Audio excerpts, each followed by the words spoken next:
नमस्कार, स्वागत है आप सभी का। मैं हूं सौरभ शर्मा और आज आपको हम मिलवाते हैं एक ऐसे शख्स से जो खुद को कहता है शेख लेकिन है बिल्कुल फेक। दावा उसका है अमन परस्ती का, लेकिन वो गृहमंत्री को देता है गाली। इस शेख के कई भड़काऊ भाषण जब सोशल मीडिया पर वायरल होने लगे तो हमने इसका पता लगाया। हमारे रिपोर्टर करीब 500 किलोमीटर का सफर तय करके इस शेख के पास पहुंचे और 45 मिनट तक उसका इंटेरोगेशन किया। इस तफ्तीश पर आधारित देखिए हमारी ये खास रिपोर्ट।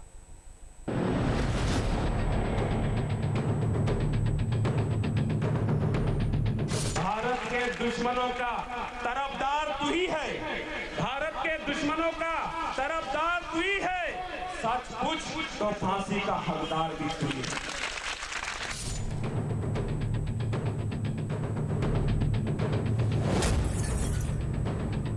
देश के प्रधानमंत्री को अपशब्द। अमित शाह जी की कमीनालॉजी को समझना होगा। ये बहुत बड़ा कमीनापन है कि जो झूठ पे झूठ बोले जाते हैं। देश के गृह मंत्री को गाली। पाकिस्तान, बांग्लादेश, अफगानिस्तान में जिस किसी हिंदुओं पे अगर अत्याचार होता है, आपको लगता है वो प्रताड़ित है, भारत में नागरिकता देना चाहते हो और अगर आपको पैसों की जरूरत है तो राज ठाकरे साहब, अमित शाह जी, मोदी जी, कसम उस जात की जिसके कब्जे में मेरी जान है, तुम हिंदुओं की जिम्मेदारी मुसलमानों को दे देना। हम ज़कात निकाल के उनकी जरूरत पूरी करेंगे। हिंदुओं को ज़कात बांटेगा शेख। ये है महाराष्ट्र का शेख, खुद को सामाजिक कार्यकर्ता कहता है, लेकिन इसकी खूबी है देश के प्रधानमंत्री और गृह मंत्री को गाली देना और मुस्लिम महिलाओं को देश की सरकार के खिलाफ भड़काना। तू क्या मिटाएगा संविधान को? गोडसे के चेले तेरे छाती पे चढ़कर कहेंगे संविधान जिंदाबाद, संविधान जिंदाबाद। शेख की और शेखियां सुनाने से पहले इससे आपका तारुफ करवाते हैं। इसका नाम है शेख सुभान अली। इसकी रिहाइश है महाराष्ट्र के नांदेड़ जिले में। यह शरद पवार की राष्ट्रवादी कांग्रेस पार्टी का प्रदेश सचिव है और इसका दावा है कि यह महाराष्ट्र को दंगा मुक्त बनाने के अभियान का अगुवा है। दिल्ली से मुझे नहीं जोड़ सकते क्योंकि आप फसाद का बात कर रहे हैं और मेरा जो है मिशन है दंगा मुक्त महाराष्ट्र अभियान है। पूरा महाराष्ट्र जानता है मैं 10-12 साल से दंगा मुक्त करने के लिए मैं कोशिश कर रहा हूं और महाराष्ट्र के अंदर जो शांति है हमारे कार्यों का वो एक समझो परिणाम है। हमने आपको इस शख्स के बोल सुनाए किस तरह से ये देश के प्रधानमंत्री नरेंद्र मोदी के लिए अब शब्दों का इस्तेमाल कर रहा है। ये किस तरह सरेआम गृह मंत्री अमित शाह को गाली दे रहा है और दावा इसका ये कि इसी के प्रयासों से आज महाराष्ट्र राज्य दंगा मुक्त है। दिल में कुछ और, जुबान पर कुछ और। हमने तय किया कि इन अपशब्दों के लिए इस आदमी को पकड़ेंगे, उससे सवाल करेंगे कि आखिर वो देश के प्रधानमंत्री के बारे में इस तरह की बातें क्यों कर रहा है। हमारे संवाददाता राजेश कुमार को सूचना मिली कि मौलाना शेख सुभान अली इस वक्त महाराष्ट्र के बुल्ढाना जिले में है। इसके बयानों पर मौलाना से सवाल करने के लिए एनजे टीवी के संवाददाता राजेश कुमार मुंबई से बुल्ढाना के लिए रवाना हुए। करीब 500 किलोमीटर का सफर करके राजेश कुमार बुल्ढाना पहुंचे और मौलाना को अपने सवालों के साथ घेरा। जब मुझे सोशल मीडिया पर सुभान अली के वायरल हो रहे भाषण के बारे में पता चला, तब मैंने सुभान अली के बारे में पता लगाना शुरू किया। आखिर इस वायरल मैसेज की हकीकत क्या है? एक शख्स लगातार अपनी तकरीरों में प्रधानमंत्री और गृह मंत्री को अपशब्द क्यों कह रहा है? इन सारे सवालों के जवाब तलाशने जरूरी थे।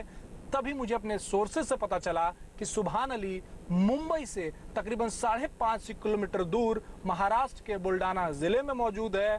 इस शख्स से मिलने और सारे सवालों के जवाब जानने के लिए मैं अपने कैमरा पर्सन ओमकार गिरी के साथ मुंबई से बुल्ढाना के लिए निकल पड़ा। आगे बढ़ने से पहले हम आपको इस मौलाना के कुछ और बोल वचन सुनाते हैं। ये शाहीन बाग में ठंड से मरने वाले बच्चे को संविधान बचाने की कुर्बानी बताता है।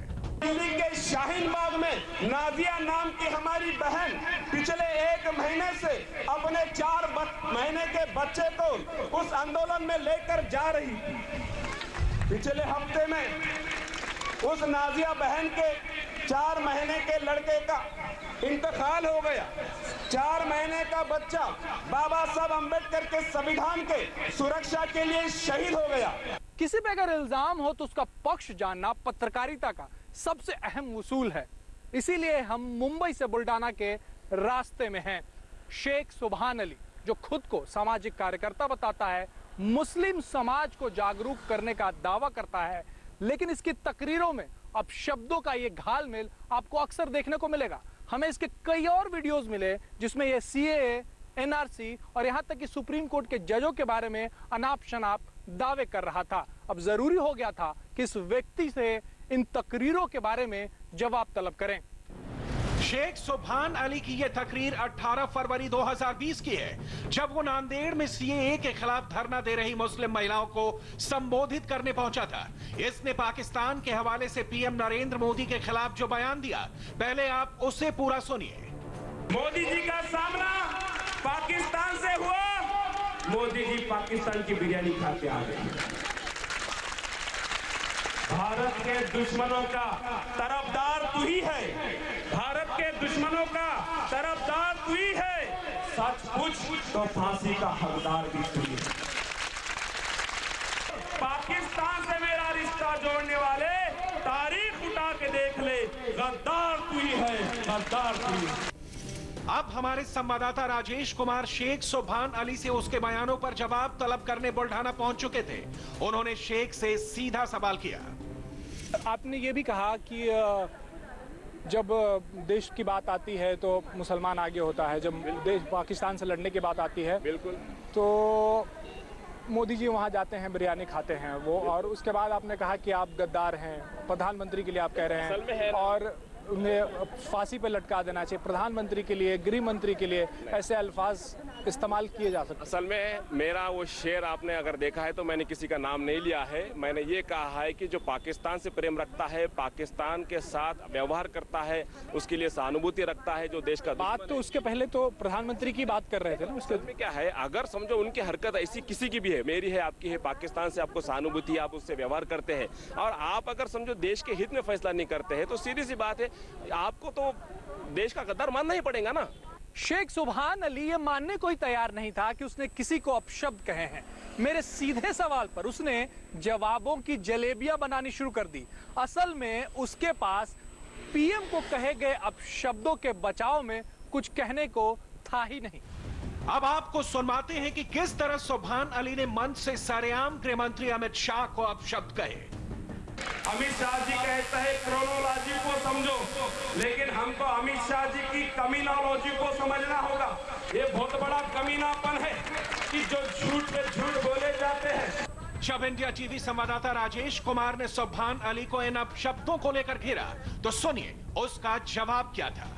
गृह मंत्री की बात की, आपके जो भाषण है उसमें आप गृह मंत्री के लिए अपशब्द कहते हुए सुने जा रहे हैं। क्रोनोलॉजी को आप किसी और शब्द जो कि एक गाली है वो देते हुए सुने जा रहे हैं। महिलाओं के बीच में है, आप पॉलिटिकल आदमी हैं, उसके बाद इस तरीके के भाषा का प्रयोग क्यों? असल में क्या है, वो गाली नहीं है। कम्युनोलॉजी का मतलब ये है कि षड्यंत्र पूर्वक किसी को धोखा देना, उसको जस्टिफाई भी कर रहे हैं। जो आपने गाली दी उसको है ना जस्टिफाई का। देखो एक बात बताता हूँ मैं, गृह मंत्री जी ने क्या कहा था, वहाँ महिलाएं बैठी थी जहाँ भाषण दे। कम्युनोलॉजी, कमीना ये अल्फाज है ना, किसी को समझो अगर कोई धोखा देता है, झूठ बोलता है, मक्कारी करता है तो उसके लिए शब्द का प्रयोग होता है। ये किसी जात और धर्म के लिए इस्तेमाल नहीं होता है और ये कोई गाली नहीं है। आपने अगर मुझे धोखा दिया तो आप भी मुझे बोलेंगे, मैं आपको धोखा दूंगा तो आप भी मुझे बोलेंगे।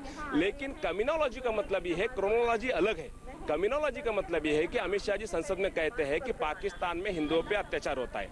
मैंने यही समझा के बोला कि आपको कब पता चला कि पाकिस्तान में अब इसे गाली नहीं मानते हैं। कम्युनोलॉजी गाली क्या है इसमें? कम्युनोलॉजी ये हरकत है। साफ है कि सुभान अली को ना तो अपने बयानों पर कोई शर्म आ रही थी, ना ही उसको कोई पछतावा था। उल्टे वो अपने हर बयान को जायज और वाजिब ठहराने में जुट गया था।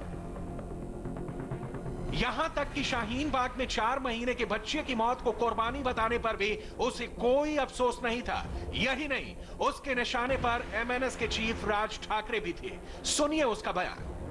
मोदी जी को, अमित शाह को, राज ठाकरे साहब को ये बता दिया कि आज मुसलमान रास्ते पर जो है मजहब के लिए नहीं है, अपने जात के लिए नहीं है।